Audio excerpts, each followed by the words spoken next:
प्रार्थना विज्ञान बड़ा महत्वपूर्ण विज्ञान है। इसे बहुत लंबे समय तक अध्ययन करते हुए हम समझ पाते हैं और फिर प्रार्थना करके और ज्यादा समझ में आता है, प्रैक्टिकल जब हो जाता है। प्रार्थना शब्द का अर्थ क्या है? यहाँ एक उपसर्ग है, क्या है जी? प्रकर्षेण अर्थना, माने चाहना। किसी को बड़ी तेजी से चाहना, इसका नाम क्या है? प्रार्थना। कितना चाहना? जैसे कोई मछली पानी में बहती हुई जा रही है और हम बहती हुई मछली को पानी से निकालकर नदी के तट पर बालू पर रख दें तो वो पानी को देखकर पानी के लिए तड़पती है कि नहीं? अरे बोलो कितना? पानी को पाने के लिए पूर्ण प्रयत्न करती है। किसी तरह एक बार पानी में चली जाऊं, ये पानी मेरा जीवन है। बस ये तड़फन अगर है तो प्रार्थना है, और ये तड़फन अगर नहीं है तो बोलो प्रार्थना नहीं है। एक व्यक्ति यदि कुछ वाक्यों को रट कर केवल कंठ से बोलता है, अपने मन को उन वाक्यों के साथ जोड़ नहीं पाता है, तो वह व्यक्ति सत्य अर्थों में प्रार्थना को नहीं कर पाता है। इसीलिए महर्षि दयानंद जी ने प्रार्थना की परिभाषा करते हुए बड़ा ही अच्छा लिखा है। ऋषिवर लिखते हैं, अपने किसके? सेवकों के नहीं, अपने पुरुषार्थ के उपरांत। पुरुषार्थ कितना होना चाहिए जी? पूर्ण पुरुषार्थ। इसीलिए ऋषि ने लिखा, अपने पूर्ण पुरुषार्थ करने के बाद आप प्रार्थना करने के अधिकारी हैं। बिना पुरुषार्थ किए आप प्रार्थना करने के अधिकारी नहीं है। आपको पुरुषार्थ करना पड़ेगा, वो भी पूर्ण। यहां ऋषिवर ने पुरुषार्थ शब्द का प्रयोग किया है आर्यों। उन्होंने यहां परिश्रम शब्द का प्रयोग नहीं किया है। उन्होंने जान पूछ करके यहां परिश्रम शब्द का प्रयोग नहीं किया है। यदि लिखा होता अपने पूर्ण परिश्रम के उपरांत, पर ऋषि सावधान होकर लिख रहे हैं। परिश्रम में और पुरुषार्थ में अनेक बार अंतर होता है। परिश्रम का अर्थ है मेहनत। अरे बोलो मेहनत। एक चोर जब चोरी करता है तो बोलो परिश्रम करता है कि नहीं? एक डाकू जब डाका डालता है तो बोलो परिश्रम करता है कि नहीं? एक व्यक्ति यहां से हरिद्वार पैदल जा रहा है, कंधे पर पानी धर के गंगा का पैदल ही आ रहा है, पैर सूज गए हैं, मोटे मोटे हो गए हैं और खड़ा हुआ है, समय आएगा तो चढ़ाऊंगा। बताओ, यह पानी ढोने वाला व्यक्ति, कांवड़ से लाने वाला व्यक्ति परिश्रम कर रहा है कि नहीं? अरे एक झूठ बोलने वाला बोलो परिश्रम करता है कि नहीं? ध्यान देना, इन सब का नाम परिश्रम तो हो सकता है, लेकिन इनका नाम बोलो जी पुरुषार्थ नहीं है। हमें समझना पड़ेगा प्रार्थना करने से पहले कि पुरुषार्थ कहते किसे है। इस पुरुषार्थ में शब्द है पुरुष। पुरुषार्थ का अर्थ बना पुरुष के लिए जो हो वो पुरुषार्थ है। अरे बोलो किसके लिए है? जो पुरुष के लिए हो वो पुरुषार्थ है। यहां पुरुष का अर्थ क्या है? पुरी शेते इति पुरुषः, जो ब्रह्मांड रूपी पुरी में। अरे बोलो कहां? जो ब्रह्मांड रूपी पुरी में सर्वव्यापक है, उस सर्वव्यापक अनंत सत्ता का नाम क्या है? पुरुष। एक बार मेरे पास बरेली से एक आर्य सज्जन का फोन आया और वो कहने लगे कि यह सिद्ध करो कि परमात्मा सर्वव्यापक है। क्या बोले? यह सिद्ध करो कि परमात्मा। तब मैंने उनसे एक ही वाक्य बोला और मैंने कहा, देखो, बिना कर्ता की उपस्थिति के कोई क्रिया नहीं हो सकती है, या हो सकती है? बोलो। आप सुनने के काम कर रहे हैं, बिना उपस्थित हुए सुन लेते क्या? अरे मैं यहां बिना उपस्थित हुए बोल लेता क्या? संसार में कर्ता की उपस्थिति के बिना कोई क्रिया नहीं हो सकती, और संसार में सर्वत्र क्रियाएं हो रही हैं। इससे सर्वत्र क्रियाओं को देखने से विदित होता है कि इन क्रियाओं का कर्ता, अरे बोलो, सर्वव्यापक है। प्रसन्न हो गया, कूद गया। आर्यों, मैं कहना चाहता हूं, सारी सृष्टि में, अनंत ब्रह्मांड में जो निवास करता है उस परमात्मा का नाम पुरुष है। तो पुरुषार्थ का अर्थ बना परमात्मा की आज्ञा के पालन के लिए जो परिश्रम किया जाए, अरे जो कर्तव्य पालन किया जाए, जो कर्म किया जाए, उस सत्कर्म का नाम बोल दो, क्या है जी? क्या इस परिभाषा के आधार पर चोरी करना पुरुषार्थ हो सकता है? अरे बोलो, कोई भी गलत काम पुरुषार्थ हो सकता है? इन अशुद्ध कार्यों की परमात्मा की आज्ञा न होने से कोई भी काम अशुद्ध कर्म पुरुषार्थ, परिश्रम तो है वो। एक पुरुष का अर्थ है इस देह रूपी नगरी में भी, ब्रह्मांड में परमात्मा है तो देह रूपी नगरी में भी एक आत्मा है। इस देह रूपी नगरी की स्वामिनी आत्मा का भी नाम बोल दो, क्या है? पुरुष। अर्थ बना आत्मा की उन्नति के लिए, आत्मा परमात्मा की तरफ आगे बढ़े, इसके लिए आत्मा सांसारिक संस्कारों को समाप्त करके ईश्वरीय संस्कारों का निर्माण करते हुए आगे बढ़ता चले। इन कर्मों का नाम बोल दो, क्या है? पुरुषार्थ। अर्थ क्या बना? ईश्वर की आज्ञा का पालन, अर्थात आत्मा के उत्थान के लिए जो सत्कर्म किए जाते हैं, अरे बोल दो, उनका नाम क्या है?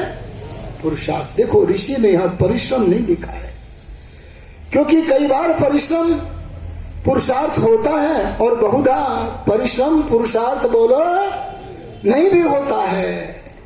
इसलिए ऋषि ने लिखा, अगर आप प्रार्थना करने के अधिकारी बनना चाहते हैं तो पहले पुरुषार्थ करो, पूरा पुरुषार्थ करो।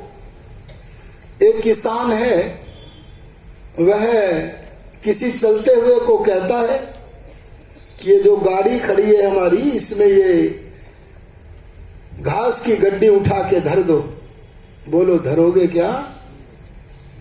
वो पेंट में हाथ डाले खड़ा है, लेकिन ध्यान देना, एक किसान उसे बार बार उठा रहा है, धरना चाह रहा है गाड़ी में, पर धर नहीं पा रहा, वजन अधिक होने से बार बार गिर रही है, फिर प्रयास कर रहा है, फिर गिर रही है, पर वह कहेगा भी नहीं। तब भी आप इसे देख करके बोलो, उसका सहयोग कर दोगे कि नहीं? क्योंकि वह पुरुषार्थ कर रहा है।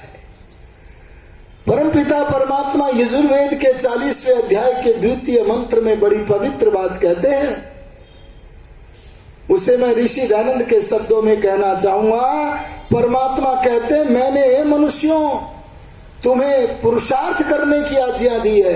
काहे की बोल दो? पुरुषार्थ करने की आज्ञा दी है। अगर तुम उसे तोड़ोगे, अगर पुरुषार्थहीन बनोगे, तो कभी भी सुख प्राप्त नहीं कर सकते। इसीलिए जो लोग पुरुषार्थ के बिना किसी भी क्षेत्र में उन्नति की पराकाष्ठा को प्राप्त करने का मनोरथ बनाए बैठे हैं, परमात्मा का संदेश उन लोगों के लिए है, बिना पुरुषार्थ करने वालों को मैं सहायता नहीं करता, क्योंकि वे सहायता प्राप्त करने के अधिकारी नहीं है। तो सबसे पहले अगर आप प्रार्थना करना चाहें तो उसके लिए आपका कर्तव्य कि जिस वस्तु के लिए प्रार्थना करो, उस वस्तु के लिए थोड़ा नहीं, पूर्ण पुरुषार्थ करो, पूरी शक्ति लगा दो। अगर हमने पूरी शक्ति लगा दी तो हम प्रार्थना करने के अधिकारी बन जाते हैं। यहां प्रश्न एक उपस्थित होता है, सत्ताएं तीन हैं। कल भी मैंने बोला था, कितनी है बोलो?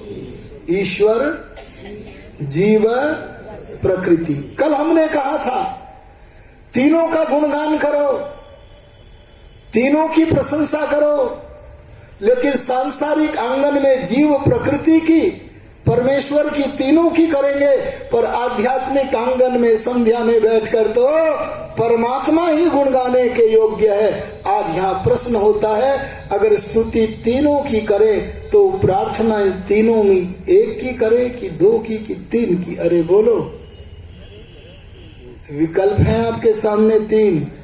प्रार्थना एक से करे कि दो से करे कि तीन से? उंगली उठा लो अपनी अपनी, उठाओ उंगली, आवाज मत बोलो है जी। एक ही है सब। हाँ, इनके लिए तालियां बजा दो, इनके लिए, हमारे दो उंगली के लिए बजा दो। ध्यान देना, शास्त्र बोला अरे यार ये देश से रत्नमाला ही पढ़ लेना और कुछ नहीं तो।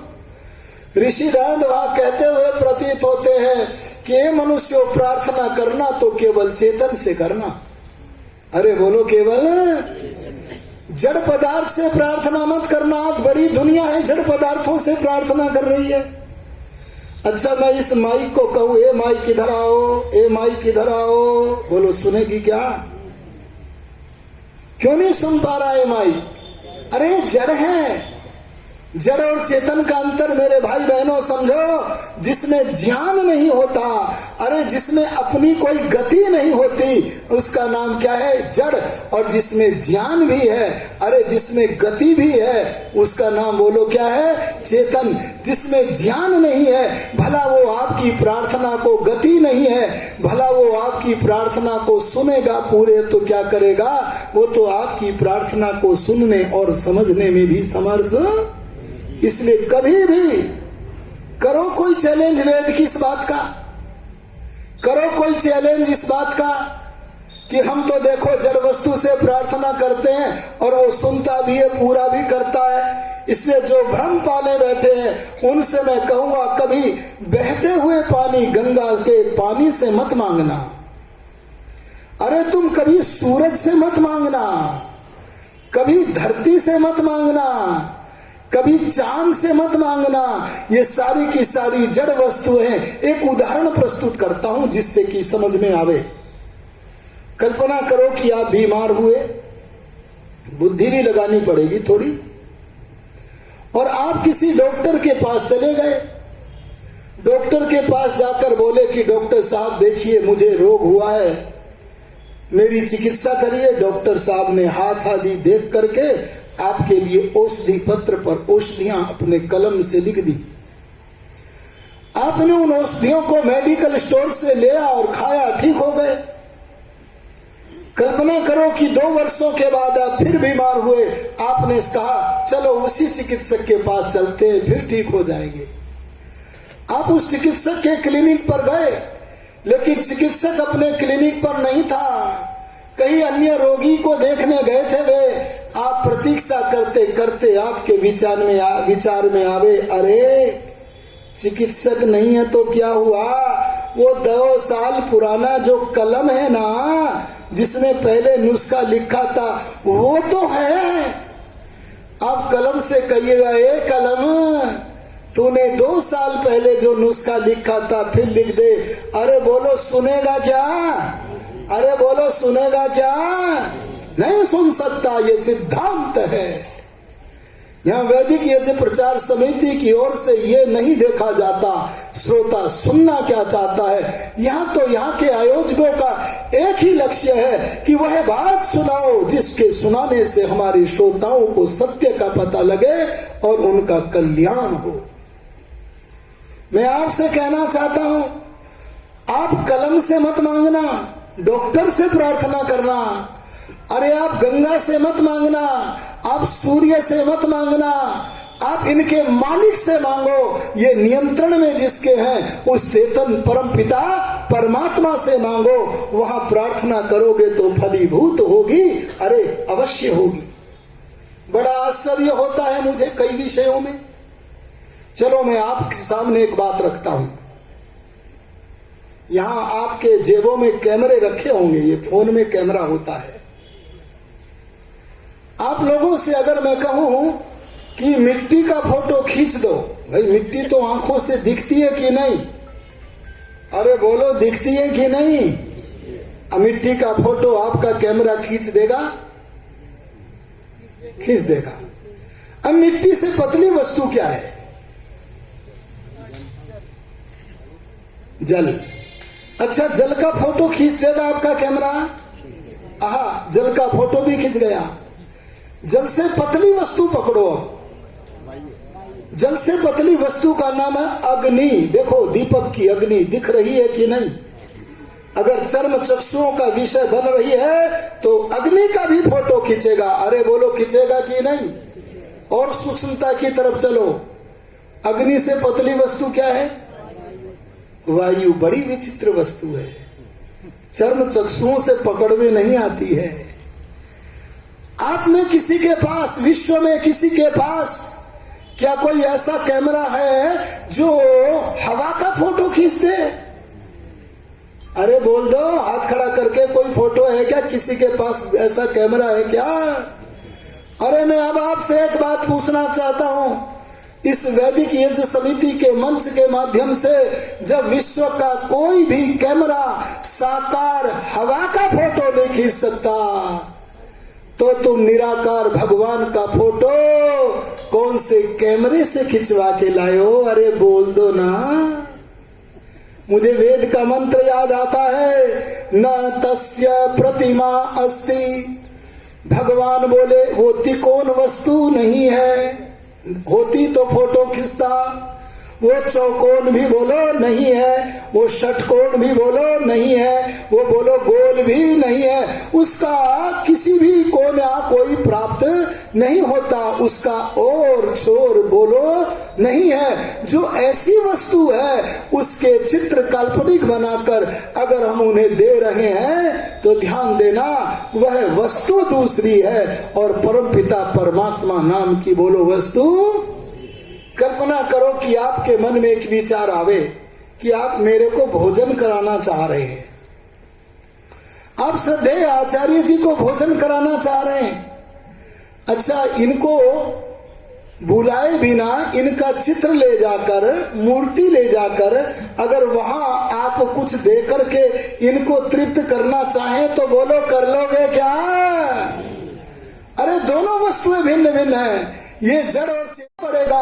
इसी का नाम है सनातन धर्म, इसी का नाम है वैदिक धर्म, इसी का नाम है राम और कृष्ण की संस्कृति, इसी का नाम है सत्य संस्कृति। यही वस्तु ग्राह्य है, अगर ग्रहण करोगे तो भला होगा, नहीं तो यूं ही गोते लगाते रहोगे। आर्यों, मैं कहना चाहता हूं कि आप लोगों ने प्रार्थना जो करनी है वो केवल चेतन से करनी है। बोलो जी, किससे? और चेतन कितने प्रकार के होते हैं? दो, जीवात्मा और परमात्मा। जीवात्मा असंख्य है और परमात्मा कितने हैं जी? एक है। एक वाक्य तो आपने सुना होगा, ईश्वर अंश जीव अविनाशी। अरे बोलो, जीवात्मा ईश्वर का अंश है कि नहीं? अरे हाथ खड़ा करके बोलो हाँ वाले, ना वालों को बाद में टटोल लेंगे। हाँ वाले देखो, हाँ वाले। अच्छा देखो कितनी संख्या है। अब जो कहते हैं ईश्वर का अंश नहीं है जीवात्मा, वो हाथ खड़ा करो जी। अरे अच्छी संख्या है, इनकी भी बराबर ही है। इन लोगों के लिए तालियां बजाओ।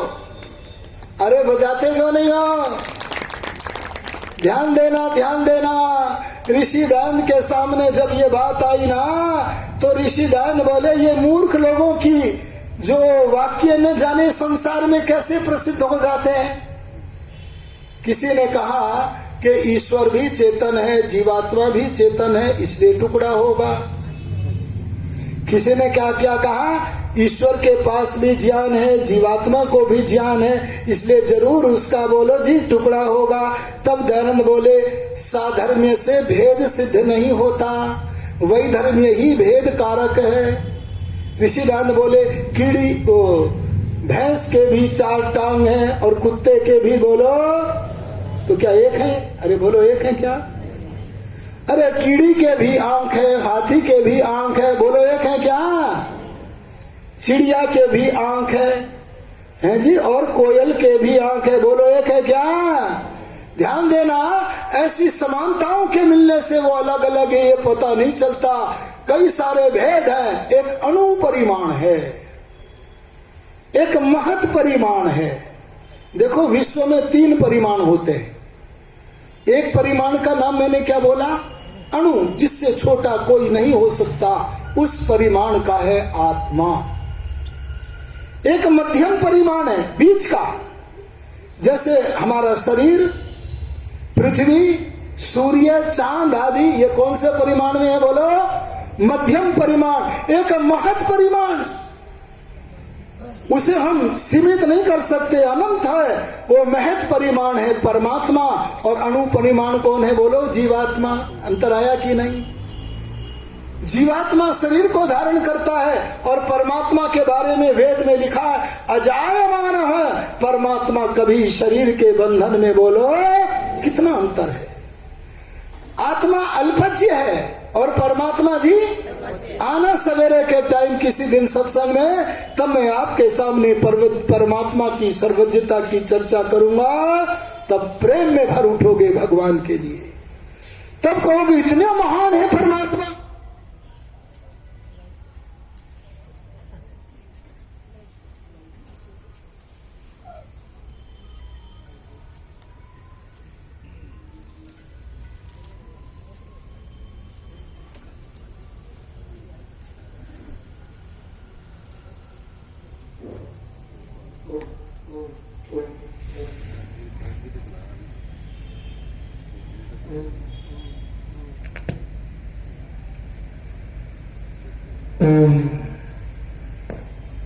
इसलिए ओम ओम, इसलिए ध्यान देना कि ईश्वर का अंश कभी जीवात्मा को मत मानना। आज ये विषय नहीं, इसलिए विस्तार नहीं दूंगा। बस इतना ही कहूंगा कि प्रार्थना करो तो भगवान से भी करो और जीवात्मा से भी करो, माँ से भी करो, पिता से भी करो। एक छोटे से बालक की कलम चाहिए थी स्कूल जाते समय, तो माँ से प्रार्थना करेगा कि नहीं करेगा? अरे बोलो। वह अपने गुरुओं से पढ़ाने के लिए प्रार्थना करेगा कि नहीं करेगा? करनी चाहिए। चेतन से प्रार्थना करो। तुमने एक उंगली क्यों उठाई थी? माँ से प्रार्थना नहीं करनी है, इसलिए चेतन से प्रार्थना करो। और परमात्मा के बराबर संसार में कोई भी प्रार्थना करने के योग्य सबसे बड़ा हो क्या? मनुष्य के से प्रार्थना करोगे तो उस मनुष्य के पास 3 विकल्प मौजूद हैं। कितने जी? कौन सा? पहला, चाहे तो प्रार्थना सुन ले। अरे बोलो, चाहे तो प्रार्थना और चाहे तो न सुने। और तीसरा, कोई दुष्ट हुआ अगर तो उल्टी भी सुन लेगा। पर ध्यान देना, परमात्मा के सामने तीनों विकल्प हैं कि नहीं? 3 विकल्प है। सुनेगा ही, कभी सुनेगा कभी नहीं, दूसरा, और तीसरा कभी उल्टी भी सुन लेगा। बोलो, भगवान के सामने 1 विकल्प है, 2 है कि 3 है? उंगली उठाओ। है जी? हाँ, क्योंकि वह पवित्र आत्मा है। वो परमात्मा जब सारे कर्मों का फल देता है, अरे क्या बोल दिया? जो परमात्मा मनुष्यों सारे कर्मों का फल देता है, क्या वो परमात्मा हमारी प्रार्थना रूप कर्म का फल न देगा? इसलिए हमारी प्रार्थना रूपी कर्म का फल भगवान जरूर देता है। अरे जरूर देता है। इसीलिए प्रार्थना हम दोनों से करें, ईश्वर से भी, जीवात्मा से भी, पर संभल के करें। यह है वैदिक यज्ञ समिति का संदेश। क्या करके करें बोलो? आप कहेंगे संभलना क्या है? तो मैं कहूंगा सांसारिक व्यवहार में अरे ईश्वर से भी मांग लेते हैं और जीवात्माओं से भी मांग लेते हैं, लेकिन जब संध्या में बैठे, संधि में बैठे, प्रातः सायं भगवान की गोद में बैठे, तब वहां हमारी प्रार्थना हनुमान जी से नहीं होनी चाहिए। अरे तब हमारी प्रार्थना श्री राम से नहीं होनी चाहिए। श्री राम दोनों समय संध्या करके, योगी राज कृष्ण अगर युद्ध से लौट रहे हैं और संध्या का समय हो गया है तो भी संध्या में बैठकर भगवान से याचना करते थे। अर्थात ये सारे महापुरुष जिस भगवान से मांगते हैं, संध्या में उस भगवान से ही मांगना है। भगवान को छोड़कर संध्या में अन्य किसी का चिंतन, अरे बोलो, नहीं करना। इसलिए संध्या में भगवान से ही प्रार्थना करो। यहाँ कुछ प्रश्न आ जाते हैं, मैं देखता हूं 10-12 मिनट में कितना कह पाऊंगा। एक प्रश्न ये आता है, क्या भगवान जरूर सुनता है प्रार्थना, या कभी कभी ऐसा भी होता है कि नहीं सुन रहा है?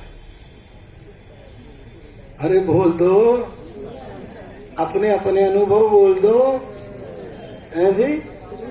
एक सज्जन खड़े हो गए, कहने लगा जी नहीं सुनता सदा। हमने कहा क्या नहीं सुना? बोला मैं 25 साल से मांग रहा हूं, वयम श्यामा पतयोरयिणा, मैं धनी बन जाऊं, पर मैं तो निर्धन का ही निर्धन हूं। एक को और मौका मिल गया, बोले मैं तो 40 वर्षों से मांग रहा हूं, वैनानि विद्वान, हे परमेश्वर जैसे आप विद्वान है मुझे भी विद्वान बना दो, पर मैं तो साधारण का साधारण ही हूं विद्या में। एक तीसरे को भी अवसर मिला, शिकायत कर रहा है, मैं तो 40 वर्षों से मांग रहा हूं, 65 साल का हो गया कि हे भगवान मुझे संतान दे दो, पर मैं तो निसंतान ही जाऊंगा, यह स्पष्ट हो चुका है। अरे बोलो, इनकी प्रार्थना सुनी जा रही है कि नहीं? अरे बोल दो जरा, क्या लगता है? ध्यान देना, जब ये पूछते हैं कि मेरी प्रार्थना सुनी जा रही है कि नहीं, तब शास्त्र के पन्ने बोलते हैं, अरे जो परमात्मा सारे कर्मों का फल देता है वो परमात्मा तुम्हारी प्रार्थना के कर्म का फल अवश्य देगा। अगर तुम्हें कभी ये लगे कि मेरी प्रार्थना फलीभूत नहीं हो रही है तो यत्ने कृते यदि न सिद्ध्यति कोत्र दोष है। अगर पुरुषार्थ के बाद, प्रार्थना के बाद भी वह वस्तु सिद्ध नहीं हो रही है तो कोई न कोई दोष होगा। अरे बोलो, कोई न कोई दोष होगा। बोले कोई दोष नहीं है, मैं पूर्ण पुरुषार्थ के साथ कर रहा हूं, दोष कोई नहीं है। तब मैंने कहा भाई तेरे प्रार्थना के और तेरे बीच में बादल आगे होंगे। अरे बोलो क्या आगे होंगे? बोले जी कौन से बादल? तब मैंने कहा प्रारब्ध के बादल। अरे बोल दो जी किसके बादल? बोलो जी ये प्रारब्ध क्या वस्तु है? ये कौन सी वस्तु बीच में ले आए हो? आहा, महर्षि पतंजलि महाराज समाधि में बैठ गए, भगवान से कनेक्शन जुड़ गया, साक्षात्कार हो गया। तब पतंजलि महाराज भगवान से ही बोल बैठे, हे पिता मैं सौभाग्यशाली हूं, सीधा संवाद आपसे कर लेता हूं। समाधिमान पतंजलि बोले, हे पिता कर्म व्यवस्था के बारे में कुछ तो बताओ। और जब परमेश्वर ने समाधिमान महर्षि पतंजलि को कर्म व्यवस्था में के बारे में बताया तो उसे सुनकर के पतंजलि समाधि से उठे और खिलखिलाकर हंसे। अरे बढ़िया वस्तु कोई मिले तो खिलखिला के हंसी आएगी कि नहीं? ठीक वैसे ही चक्रवर्ती राजा को जो सुख हो उससे असंख्य गुना बड़ा सुख हुआ और खिलखिला के हंसे और बोले, आओ आओ दुनिया के लोगों आओ, मैं तुम्हें भगवान से पूछकर कुछ बताना चाहता हूं। अरे बोलो किससे? ये हमारे बहुत सारे गुरु और संतों की बात करेंगे बस। जरूरी नहीं संत का भगवान से कनेक्शन जुड़ गया हो, पर उन संतों की बात की ऋषिदान ने जिनका कनेक्शन परमात्मा से जुड़ गया है, अरे जो सत्य के दूत बन जाते हैं। इसीलिए बोले मेरे लिए तो प्रमाण वेद, और वेद के बाद कौन है? बोलो ब्रह्मा से लेकर जैमिनी पर्यंत। बस ऐसी परंपरा का व्यक्ति पतंजलि बोला, समाधि से उठकर खिलखिला के हंस के बोला, सती मूले तद विपाको जात्यायुर्भोगा। क्या बोला? कि जन्म के समय परमात्मा, ध्यान दे लेना जरा, ये वाक्य अटकाट्य है, क्योंकि हम लोग वही बोलते हैं जो शास्त्र कहता, अपनी ओर से बोलेंगे तो गलती कर बैठेंगे। क्या बोले पतंजलि? जन्म के समय परमात्मा, प्रत्येक प्राणी के जन्म के समय परमात्मा 3 चीजें निश्चित करके देता है। अरे बोल दो कितनी? कौन कौन सी है 3 चीजें? उन्हीं का नाम है प्रारब्ध। अरे बोलो क्या है? आपने एक शब्द सुना होगा आरंभ। आरंभ माने शुरू, आरब्ध शुरू हो चुका, प्रारब्ध प्रकर्षण बड़ी तीव्रता के साथ। अरे अब तो निर्णय हो गया है, जिसके भोगने के लिए ऐसा निर्णीत कर्मफल जो है परमेश्वर की ओर से जो प्रारब्ध के रूप में व्यवस्थित निश्चित होकर के आया है, वह भोग के रूप में समुपस्थित होना शुरू हो गया है। कहो उसका नाम क्या है? प्रारब्ध। और हम प्रारब्ध सुख के रूप में भी भोगते हैं। और बोलो जी, और वो 3 रूपों में आता है हमारे सामने। कितने रूपों में बोलो? नंबर 1 जाति। जाति जानते हो कि नहीं? ध्यान देना, जो परमात्मा की बनाई हुई हो जी। अच्छा, परमात्मा की बनाई हुई बदल लोगे क्या? पहला लक्षण, जो जन्म से मरने तक न बदले। कब तक न बदले? अगले जीवन में कर्मानुसार बदल भी सकती है, पर वर्तमान जीवन में जो जन्म से मरने तक न बदले, और जो परमात्मा की बनाई हुई हो, और जो अनेक में एकता के दर्शन करावे। यहाँ सब में एकता है कि नहीं? अरे बोलो। हमारे जैसा कोई आ रहा तो कह रहे आइए बैठिए, और मान लीजिए है कोई गाय, चिड़िया, कुत्ता, बिल्ली आवे तो उसको भी कहेंगे क्या? वो एकता नहीं है। जो हम सब में एकता के दर्शन करा रही है, उस वस्तु का नाम क्या है? जाति। इसलिए जाति का निर्धारण जन्म के समय होकर आता है, इसका नाम है प्रारब्ध। ये कैसे बदले? ये तो निश्चित होकर के आया है। और एक दूसरी वस्तु का नाम है आयु। अरे बोलो क्या है? आयु माने जीवन काल। ध्यान देना, पतंजलि कहते हैं जन्म के समय तुम्हारे जीवन का काल निश्चित होकर के आया है। अरे कोई गर्भ में ही मर गया, कोई जन्म लेते ही मर गया, कोई 2-4 साल में मर गया, और कोई अनेक वर्षों तक जी रहा है। ये जितना जीवन काल निश्चित होकर आया है, अरे बोलो उतना ही होता है, न उससे कम, और बोलो न उससे। यहाँ प्रश्न उठ रहे होंगे, मैं उनका समाधान आज नहीं करूंगा। हाँ, मुझे पता लग रहा है प्रश्न उठ रहे जी। निश्चित होके आया तो फिर युक्त आहार, युक्त विहार है जी। स्वप्न रहित अवस्था का निर्माण, वेद में लिखा अस्वप्नेन कृणुत दीर्घमायु। अगर तू 400 वर्ष की आयु पाना चाहे तो स्वप्न रहित अवस्था को पाले। इसका व्याख्यान अगर मैं कर दूं तो तुम्हारे मुख से एक ही वाक्य निकलेगा, अरे दयानंद ने इस अवस्था को पाया था। अगर हमारा प्रारब्ध बुरा न होता तो हम बूढ़ों के बीच में आज युवा दयानंद विद्यमान होता। आर्यो ध्यान देना, कर्म व्यवस्था का प्रसंग अगर मैंने उठाया तब मैं बताऊंगा कि मृत्यु तो काल पर ही होता है, और तब पता लगेगा परमात्मा के द्वारा निश्चित जो जीवन काल है उससे पहले या बाद में मृत्यु नहीं होती, किंतु आयु घटता भी है। अरे बोलो आयु। ये व्याख्या आज नहीं करूंगा मैं।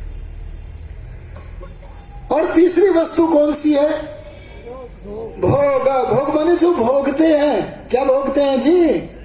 सुख। और बोलो जितना सुख दुख का परिमाण, क्या बोल दिया? जितना सुख दुख का परिमाण निश्चित होकर के आया है। कल्पना करो कि आपके जिम्मे आया है 80 किलो सुख और 500 ग्राम दुख। कल्पना कर लो, उतना ही होता है। अरे न उससे कम, और बोल दो न उससे। ये प्रारब्ध का बादल आ गया है तेरे और तेरी प्रार्थना के बीच में। ये प्रारब्ध का बादल जब तक नहीं हटेगा तब तक तुझे अपनी प्रार्थना फलीभूत होती हुई दृष्टिगोचर। बोल दो, अरे तेरी प्रार्थना फलीभूत होगी, इस जीवन के किसी कोने में होगी। अगर अगर इस जीवन के कोने में न हुई तो अगले में होगी, उससे अगले में होगी, कभी ना कभी होगी। अरे हमारी प्रार्थना के योग्य पदार्थ कहीं जाते नहीं है, वे यहीं रहते हैं। इस जीवन में न सही, आगे वो प्रार्थना फलीभूत होगी, अवश्य होगी, क्योंकि जो परमात्मा सारे कर्मों का फल देता है, अरे बोल दो, वो हमारी प्रार्थना रूपी कर्म के फल का भी बोलो जी। अरे मैं व्याख्या करूं तो पता लगेगा। कभी बड़े हृदय से, बड़े अंतर्भाव से भावुक होकर के अगर मांगोगे ना, तो वर्तमान के दुख आपके आगे को खिसक जाएंगे। क्या बोल दिया मैंने? आगे को खिसक जाएंगे। आप भगवान से मांग के तो देखना है, भगवान अभी तो मौका है तेरा भजन करने का, योगाभ्यास करने का, ये मौका दे दो। जो कर्म फल है आगे को खिसका दो तो मिलेगी। क्या मिलेगी? सहायता। अरे बोलो क्या मिलेगी? ऋषिदान कहते हैं सहायता मिलेगी। अगर आप सहायता की इच्छा करोगे, पुरुषार्थ करोगे, तो वो दयालु परमात्मा तुम्हें सहायता देगा।